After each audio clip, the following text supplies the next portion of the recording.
Hello everyone, welcome back to the channel study with Radha. Guys, आज की इस video में हम डिस्कस करेंगे डीडीयू गोरखपुर यूनिवर्सिटी के बीएड फर्स्ट सेमेस्टर के paper childhood and growing up के आंसर की को, जो आज पेपर हुआ है उसके आंसर की को हम डिस्कस करेंगे। फर्स्ट क्वेश्चन था, निम्नलिखित में से कौन सा बुद्धि एवं विकास का सिद्धांत नहीं है?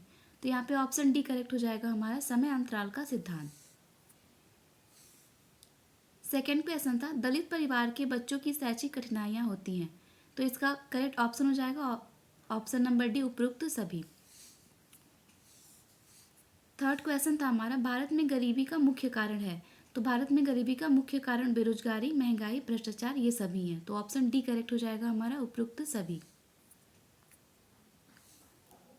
नेक्स्ट क्वेश्चन है, महिला घरेलू हिंसा अधिनियम कब प्रारंभ हुआ था? तो महिला घरेलू हिंसा अधिनियम जो है वो 1983 में पारित हुआ था, यानी कि ऑप्शन नंबर डी हमारा करेक्ट हो जाएगा।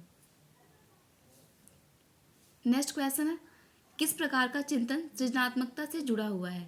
तो अब सारी चिंतन जो है वो सृजनात्मकता से जुड़ा हुआ है। यहाँ पे ऑप्शन नंबर सी हमारा करेक्ट था। नेक्स्ट क्वेश्चन था, लड़कियों के प्रति प्रेम भाव को फ्रायड ने किससे संबोधित किया? तो इसको फ्रायड ने इलेक्ट्रा भावना ग्रंथि से संबोधित किया था। ऑप्शन नंबर ए हमारा यहाँ पे करेक्ट था। नेक्स्ट क्वेश्चन था, the prenatal diagnostics technique act का संबंध है। तो प्रीनेटल डायग्नोस्टिक टेक्निक का जो संबंध है वो लिंग पहचान से, इसमें लिंग पहचान के एक्ट के लिए ये लगाया गया था। ऑप्शन नंबर ए करेक्ट था हमारा इसमें। नेक्स्ट क्वेश्चन था, इसमें से पहला व्यक्तिगत बुद्धि परीक्षण कौन सा है? तो बीने साइमन मार्टिनी जो है वो पहला बुद्धि परीक्षण, ठीक है, ऑप्शन नंबर ए यहाँ पे करेक्ट था। नेक्स्ट क्वेश्चन था, अभिक्रमिक अधिगम निम्नलिखित में से किस अधिगम सिद्धांत पर आधारित है? तो ये क्रिया प्रसूत अनुबंध सिद्धांत पर आधारित है। ऑप्शन नंबर डी करेक्ट है इसमें। नेक्स्ट क्वेश्चन था, किसका अधिगम सिद्धांत आदत निर्माण से संबंधित है? तो कोहलर का जो अधिगम सिद्धांत है वो आदत निर्माण से संबंधित है। नेक्स्ट क्वेश्चन था, शिक्षक के लिए शिक्षा मनोविज्ञान उपयोगी है। तो यहाँ पे करेक्ट ऑप्शन होगा हमारा उपयुक्त सभी, option number D. Next question था, गिलफोर्ड के त्रिमितीय मॉडल में स्मृति को कहाँ रखा गया है? तो इसमें संक्रिया, जो त्रिमितीय मॉडल है उसमें जो स्मृति है उसको संक्रिया में रखा गया। ऑप्शन नंबर 20 में करेक्ट था, संक्रिया। नेक्स्ट क्वेश्चन था, निम्नलिखित में से कौन सा कथन सही नहीं है? तो यहाँ पे जो ऑप्शन नंबर डी है, प्रयोगात्मक विधि एवं सांख्यिकी विधि एक ही है, तो ये कथन सही नहीं है, ये दोनों अलग अलग होते हैं। नेक्स्ट क्वेश्चन था हमारा क्वेश्चन नंबर 14, शिक्षा मनोविज्ञान की आध्यात्मिक विधि में से एक है। तो जो शिक्षा, यहाँ पे करेक्ट ऑप्शन था हमारा ऑप्शन नंबर बी, व्यक्तिगत जो है वो शिक्षा मनोविज्ञान की उपचारात्मक विधि में से एक है, ठीक है।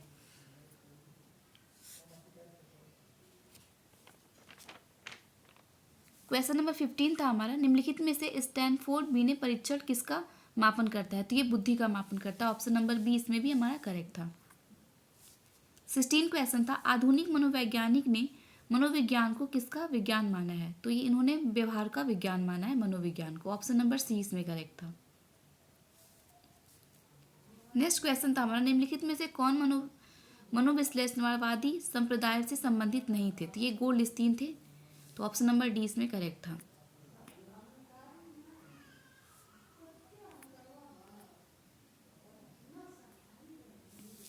नेक्स्ट क्वेश्चन था हमारा, संवेग व्यक्ति का उत्तेजित दशा है, किसने कहा है? तो ये बुटवर्थ ने कहा है। ऑप्शन नंबर ए करेक्ट था इसमें। क्वेश्चन नंबर 19 था, आल्पोर्ट ने व्यक्तिगत सीलगुण को कहा है, तो इन्होंने उसको पर्सनल डिस्पोजिशन कहा है। ऑप्शन नंबर सी करेक्ट था। नेक्स्ट क्वेश्चन था हमारा, निम्नलिखित में कौन अभिप्रेरणा का एक सिद्धांत है? तो मूल प्रवृत्ति का सिद्धांत जो है वो अभिप्रेरणा का एक सिद्धांत है। यहाँ पे ऑप्शन नंबर बी करेक्ट था। नेक्स्ट क्वेश्चन था हमारा, टाइप एस अनुबंध का संबंध होता है, तो मूल क्रियाओं से इसका संबंध होता है। ऑप्शन नंबर सी करेक्ट था इसमें। नेक्स्ट क्वेश्चन था हमारा, रेवेंस प्रोग्रेसिव मैट्रिक मापन करता है, तो ये बुद्धि का मापन करता है। ऑप्शन नंबर सी करेक्ट था इसमें। नेक्स्ट क्वेश्चन था हमारा, निम्नलिखित में से कौन सा एक संवेग है? तो क्रोध जो है वो एक प्रकार का संवेग है, इमोशन है। ऑप्शन नंबर डी करेक्ट था इसमें। नेक्स्ट क्वेश्चन था हमारा, व्यक्तिगत भिन्नता के वैज्ञानिक अध्ययन की शुरुआत किसने की थी? तो ये गॉल्टन ने की थी। ऑप्शन नंबर ए करेक्ट था हमारा। नेक्स्ट क्वेश्चन था, CAT के परीक्षण सामग्री के रूप में कितने कार्ड प्रयुक्त किए जाते हैं? तो यहाँ पे ऑप्शन नंबर सी करेक्ट था, 10 कार्ड।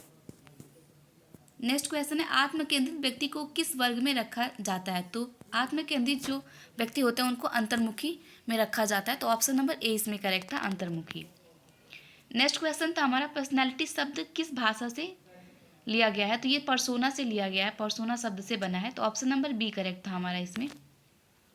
नेक्स्ट क्वेश्चन था, स्टैनफोर्ड बिने स्केल का विकास हुआ। तो स्टैनफोर्ड बिने स्केल का विकास जो हुआ था वो फ्रांस में हुआ था। ऑप्शन नंबर सी करेक्ट था। नेक्स्ट क्वेश्चन है, 125 बुद्धि लब्धि वाला बालक किस वर्ग में आएगा? तो ये उत्कृष्ट बुद्धि वर्ग में आएगा। ऑप्शन नंबर बी करेक्ट था इसमें। नेक्स्ट क्वेश्चन था, इसमें से कौन अभिप्रेरणा का सिद्धांत नहीं है? तो बहुतत्व का सिद्धांत जो है वो अभिप्रेरणा का सिद्धांत नहीं है। ऑप्शन नंबर सी करेक्ट था हमारा।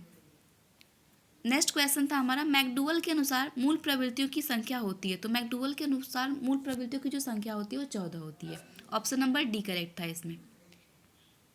नेक्स्ट क्वेश्चन था हमारा, पोर्टियस भूल भुलैया परीक्षण निर्मित हुआ था किस वर्ष में हुआ था? तो ये 1936 में हुआ था। ऑप्शन नंबर डी इसमें भी करेक्ट था। नेक्स्ट क्वेश्चन था हमारा, निम्न में से कौन अभिप्रेरणात्मक चक्र का सही क्रम है? तो आवश्यकता, अंतर्निहित, प्रलोभन, ये ऑप्शन बी जो है वो हमारा अभिप्रेरणात्मक चक्र का सही क्रम है। तो ऑप्शन नंबर 20 में करेक्ट था। नेक्स्ट क्वेश्चन था हमारा, बुद्धि के एक सत्तात्मक सिद्धांत का प्रतिपादन किसने किया था? तो ये बिने ने किया था। ऑप्शन नंबर डी इसमें करेक्ट था, बिने। नेक्स्ट क्वेश्चन था, निम्न में से कौन शास्त्रीय अनुबंधन सिद्धांत से संबंधित है? तो पावलोव जो थे वो इससे संबंधित है। ऑप्शन नंबर डी करेक्ट था। नेक्स्ट क्वेश्चन था हमारा, बीजकोश की निरंतरता का सिद्धांत किसने दिया? तो ये बीजमैन ने दिया था। ऑप्शन नंबर सी इसमें करेक्ट था हमारा। नेक्स्ट क्वेश्चन था, एडोलसेंस नामक पुस्तक के लेखक कौन थे? तो एडोलसेंस नामक पुस्तक के जो लेखक हैं वो स्टैनले हॉल थे। ठीक है, ऑप्शन नंबर सी करेक्ट था। उसके बाद क्वेश्चन नंबर 38 था हमारा, निम्न में से विकास की किस अवस्था को समूह की आयु कहा जाता है? तो इसको बाल्यावस्था को कहा जाता है। ऑप्शन नंबर बी करेक्ट था इसमें। नेक्स्ट क्वेश्चन था हमारा, वंशानुक्रम व्यक्ति की जन्मजात विशेषताओं का संपूर्ण योग है, ये किसने कहा था? तो ये BN झा ने कहा था। ऑप्शन नंबर सी करेक्ट था हमारा। लास्ट क्वेश्चन था, निम्नलिखित में से किस अधिगम सिद्धांत ने पुनर्वलन सर्वाधिक महत्वपूर्ण कारक है? तो ये क्रिया प्रसूत अनुबंध सिद्धांत जो है। ऑप्शन नंबर बी हमारा करेक्ट था। तो आई होप आप लोग के सारे क्वेश्चन सही हुए, मैच करा लीजिएगा अपने अपने। ओके, मिलते हैं नेक्स्ट वीडियो में। Thank you, have a good day.